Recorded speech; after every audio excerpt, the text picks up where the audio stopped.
মৰমৰ ছাত্ৰ-ছাত্ৰীসকল, ক্লাছ 6ৰ বছৰেকীয়া পৰীক্ষাৰ বাবে বিজ্ঞানৰ কিছুমান MCQ প্ৰশ্ন আজি তোমালোকৰ লগত আলোচনা কৰিম। তোমালোকৰ বিজ্ঞানৰ যিখন দ্বিতীয় ভাগ আছে, ছেকেণ্ড এডিশ্যনটো, তাৰ পৰা এই প্ৰশ্নখিনি মই যুগুত কৰা হৈছে। এই প্ৰশ্নখিনি চাওঁ আমি।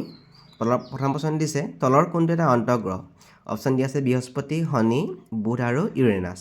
এতিয়া অন্তঃগ্ৰহ বুলি ক'লে কোনটো হ'ব? বুধ গ্ৰহ। বুধ গ্ৰহটোক অন্তঃগ্ৰহ বুলি কোৱা হয়। 2 নম্বৰ প্ৰশ্ন, বৃহস্পতিৰ ব্যাস পৃথিৱীৰ ব্যাসৰ প্ৰায় কিমান? অপশ্যন দিয়া আছে 10 গুণ, 25 গুণ, 11 গুণ আৰু 18 গুণ। বৃহস্পতিৰ ব্যাস পৃথিৱীৰ ব্যাসৰ প্ৰায় 11 গুণ, গতিকে ইয়াত চিটো ইয়াত শুদ্ধ। তাৰপিছৰ প্ৰশ্ন, চন্দ্ৰই পৃথিৱীক এবাৰ প্ৰদক্ষিণ কৰিবলৈ কিমান সময় লয়? 25 দিন, 15 দিন, 27 দিন আৰু 29 দিন। চন্দ্ৰই পৃথিৱীক এবাৰ প্ৰদক্ষিণ কৰিবলৈ 27 দিন সময় লয়। এইটো চিটো আমাৰ শুদ্ধ। সৌৰজগতৰ দ্বিতীয় বৃহত্তম গ্ৰহটো কি? বৃহস্পতি, শনি, শুক্ৰ, বুধ। সৌৰজগতৰ প্ৰথম বৃহত্তম গ্ৰহটো হৈছে বৃহস্পতি। বৃহস্পতিটো আটাইতকৈ ডাঙৰ গ্ৰহ। তাৰপিছত দ্বিতীয় বৃহত্তম গ্ৰহটো হৈছে শনি। বিটো ইয়াত শুদ্ধ হ'ব। তলৰ কোনটোক নেজাল তৰা বুলি জনা যায়? উল্কা, ধূমকেতু, কালপুৰুষ, শনি। এইটো হ'ল ধূমকেতু। ধূমকেতুক নেজাল তৰা বুলি জনা যায়। সূৰ্য আৰু পৃথিৱীৰ মাজৰ দূৰত্ব কিমান? 150 নিযুত কিলোমিটাৰ, 148 নিযুত কিলোমিটাৰ, 170 নিযুত কিলোমিটাৰ আৰু 190 নিযুত কিলোমিটাৰ। সূৰ্য আৰু পৃথিৱীৰ মাজৰ দূৰত্ব প্ৰায় 150 নিযুত কিলোমিটাৰ। কিমান চনত প্লুটোক গ্ৰহৰ পৰা বাদ দিয়া হৈছে? 2007 চন, 2008, 2006 আৰু 2009। প্লুটোক 2006 চনৰ পৰা গ্ৰহৰ পৰা বাদ দিয়া হৈছে। তলৰ কোনটো গ্ৰহক আটাইতকৈ উজ্জ্বল ৰূপত দেখা যায়? বুধ, শনি, শুক্ৰ, পৃথিৱী। আটাইতকৈ উজ্জ্বল ৰূপত দেখা পোৱা গ্ৰহটো হৈছে শুক্ৰ। তলৰ কোনটো নৱীকৰণযোগ্য সম্পদ নহয়? অপশ্যন দি আছে পানী, মাটি, বায়ু, শিল। এইটো হ'ব শিল। শিলটো নৱীকৰণযোগ্য সম্পদৰ ভিতৰত নধৰে। উতলাৰ পানীৰ উষ্ণতা হ'ল 100 ফাৰেনহাইট, 212 ফাৰেনহাইট, 200 ফাৰেনহাইট আৰু 102 ফাৰেনহাইট। এতিয়া উতলাৰ পানীৰ উষ্ণতা আমি যদি চেণ্টিগ্ৰেড স্কেলত দেখোঁ 100 ডিগ্ৰী চেণ্টিগ্ৰেড, আৰু 100 ডিগ্ৰী চেণ্টিগ্ৰেডটো 212 ফাৰেনহাইটৰ সমান। গতিকে এই যিটো ফাৰেনহাইট স্কেলত দিয়া আছে, গতিকে বিটো ইয়াত শুদ্ধ। তাৰপিছৰ প্ৰশ্ন, বায়ুত কিমান শতাংশ নাইট্ৰজেন গেছ আছে? অপশ্যন দিয়া আছে এইকেইটা। বায়ুত 78% নাইট্ৰজেন গেছ আছে। পৰীক্ষাগাৰৰ থাৰ্মোমিটাৰ পৰিসৰ হ'ল -10 ডিগ্ৰী চেণ্টিগ্ৰেডৰ পৰা 110 ডিগ্ৰী চেণ্টিগ্ৰেড। এই বিটো ইয়াত শুদ্ধ। তলৰ কোনবিধ গুটি গজিবলৈ আন্ধাৰৰ প্ৰয়োজন? অপশ্যন দিয়া আছে জিনিয়া, পিটুনিয়া, কলিয়াছ আৰু বগৰী। এইটো হৈছে জিনিয়া। ভেকুলীৰ জীৱন চক্ৰত মুঠ কিমানটা দশা আছে?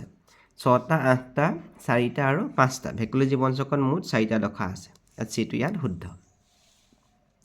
তলৰ কোনবিধ উদ্ভিদৰ পাতে উদ্দীপকৰ প্ৰতি সঁহাৰি জনায়? আম, আমলখি, কঁঠাল, বগৰী। আমলখি পাতে উদ্দীপকৰ প্ৰতি সঁহাৰি জনায়। কলচী উদ্ভিদ তলৰ কোনখন ৰাজ্যত পোৱা যায়? অসম, বিহাৰ, মেঘালয়, ছিকিম। কলচী উদ্ভিদ মেঘালয়ত পোৱা যায়। দৈৰ্ঘ্যৰ SI একক কি? Centimetre, metre, kilometre, millimetre. দৈৰ্ঘ্যৰ SI একক হ'ল মিটাৰ। 18 নম্বৰ প্ৰশ্ন, মহৰ জীৱন চক্ৰৰ পূৰ্ণাংগ অৱস্থাৰ আগৰ স্তৰটো হ'ল কণী, পলু, চকৰি, পিউপা।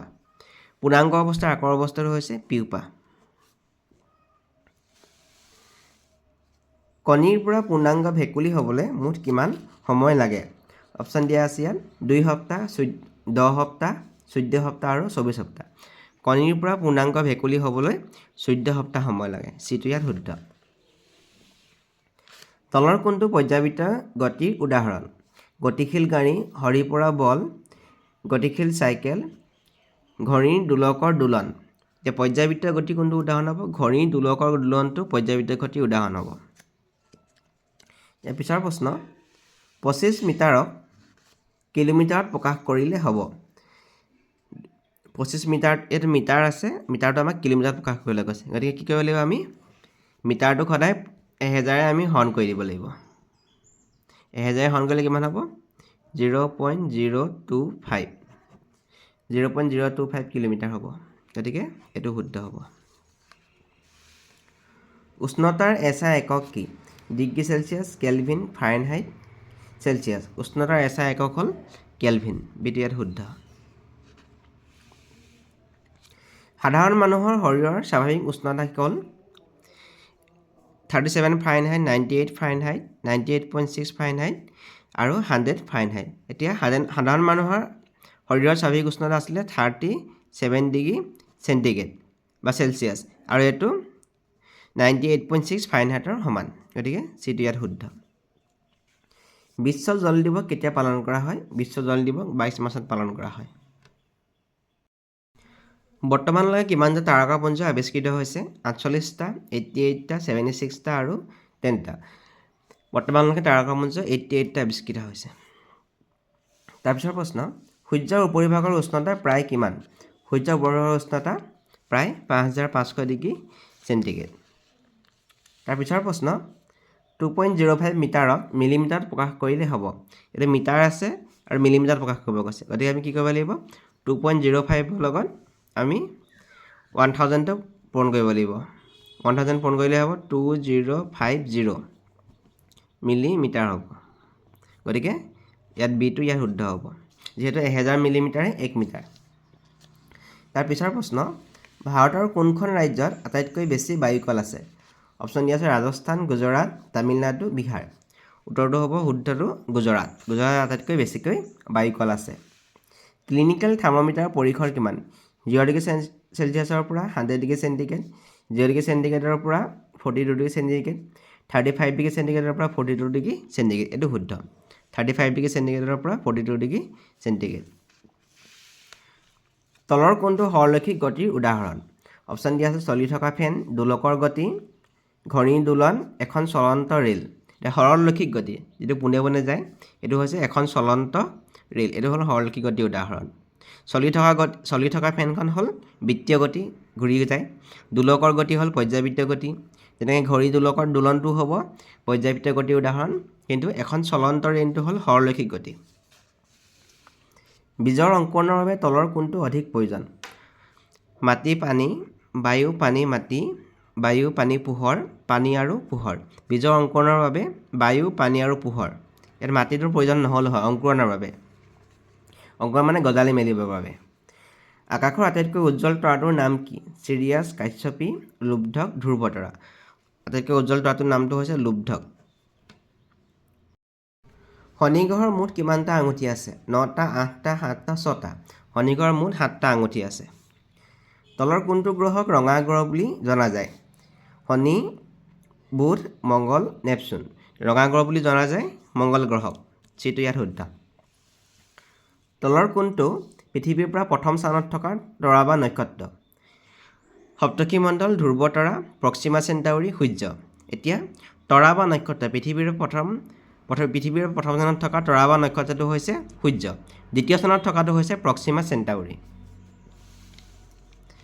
হেলিৰ ধূমকেতু শেষবাৰৰ বাবে কিমান চনত দেখা পোৱা গৈছিল হেলিৰ ধূমকেতু ৭৬ বছৰৰ মূৰে মূৰে দেখা পোৱা যায় হেলিৰ ধূমকেতু 1986ত শেষবাৰৰ বাবে দেখা পোৱা গৈছিল আৰু এইটো 2052 চনত আকৌ দেখা পোৱা যাব পৃথিৱীৰ ওচৰ চাপি আহিব ইয়াৰ পিছৰ প্ৰশ্ন শুদ্ধ নে অশুদ্ধ লিখা পানীৰ পৰা মেঘ গঠন হোৱা প্ৰক্ৰিয়াটো হ'ল ঘনীভৱন বা বাষ্পীভৱন এতিয়া পানীৰ পৰা যেতিয়া মেঘ গঠন হয় এইটো বাষ্পীভৱন আৰু ঘনীভৱন দুইটা প্ৰক্ৰিয়াত প্ৰয়োজন হয় কাৰণ পানীখিনি ভাপ হৈ ওপৰলৈ উৰি যোৱাটো বাষ্পীভৱন আৰু জলীয় ভাপখিনি ঠাণ্ডা হৈ গোট মৰাটো হ'ল ঘনীভৱন গতিকে দুইটা প্ৰক্ৰিয়াৰ প্ৰয়োজন হয় গতিকে এইটো হ'ব ট্ৰু বা সঁচা বা শুদ্ধ লিখিব লাগিব বতাহৰ গতি বাঢ়িলে বাষ্পীভৱন বেছি হয় বতাহৰ গতিতে গতি বাঢ়িব বতাহত বাষ্পীভৱনটো বেছি হয় গতিকে এইটো আমাৰ শুদ্ধ হয় পানীৰ গেছীয় অৱস্থা হ'ল নিয়ৰ পানীৰ গেছীয় অৱস্থা নিয়ৰ নহয় পানীৰ গেছীয় অৱস্থা হ'ল জলীয় ভাপ গতিকে এইটো হ'ব ফলছ বা মিছা কম সময়ৰ ভিতৰতে জীৱাশ্ম ইন্ধনৰ সৃষ্টি হয় জীৱাশ্ম ইন্ধন সৃষ্টি হ'বলৈ বহুত হাজাৰ হাজাৰ বছৰ লাগে কম সময়ৰ ভিতৰত নহয় গতিকে এইটো হ'ব কি হ'ব ফলছ এইটো অশুদ্ধ হ'ব কুঁৱাৰ পানীৰ উৎস হ'ল ভূপৃষ্ঠৰ পানী কুঁৱাৰ পানীৰ উৎস হৈছে ভূপৃষ্ঠৰ পানী নহয় কুঁৱাৰ পানীৰ উৎস হৈছে ভূগৰ্ভৰ পানী নদীৰ পানী পুখুৰীৰ পানী এইখিনি হ'ল ভূপৃষ্ঠৰ পানীৰ উদাহৰণ পানীৰ উতলাংক 100 ডিগ্ৰী চেণ্টিগ্ৰেড 130 চেণ্টিমিটাৰ পানী উতলে এইটো হ'ল ট্ৰু এইটো হ'ল সত্য বালি হ'ল নৱীকৰণযোগ্য সম্পদ নৱীকৰণযোগ্য সম্পদ বালি শিল আমি এইখিনি নৱীকৰণযোগ্য সম্পদৰ ভিতৰত নধৰোঁ বালি হৈছে অনৱীকৰণযোগ্য সম্পদ গতিকে এইটো হ'ব ফলছ বা শুদ্ধ পৃথিৱীৰ শক্তিৰ উৎস হ'ল সূৰ্য এইটো ট্ৰু শুদ্ধ পৃথিৱীৰ শক্তিৰ উৎস হ'ল সূৰ্য তিতা কাপোৰ ইস্ত্ৰি কৰিলে ধোঁৱা ওলায় এইটো হ'ল বাষ্পীভৱনৰ উদাহৰণ তিতা কাপোৰ ইস্ত্ৰি কৰিলে ধোঁৱা ওলায় তাত গৰম হ'লে কি হয় পানীখিনি ভাপ জলীয় ভাৱ হিচাপে উৰি যায় এইটো বাষ্পীভৱনৰ উদাহৰণ এইটো হ'ল ট্ৰু এইটো সত্য তাৰকাপুঞ্জ হ'ল সৌৰজগতৰ সদস্য তাৰকাপুঞ্জ সৌৰজগতৰ সদস্য নহয় এইটো ফলছ বা অশুদ্ধ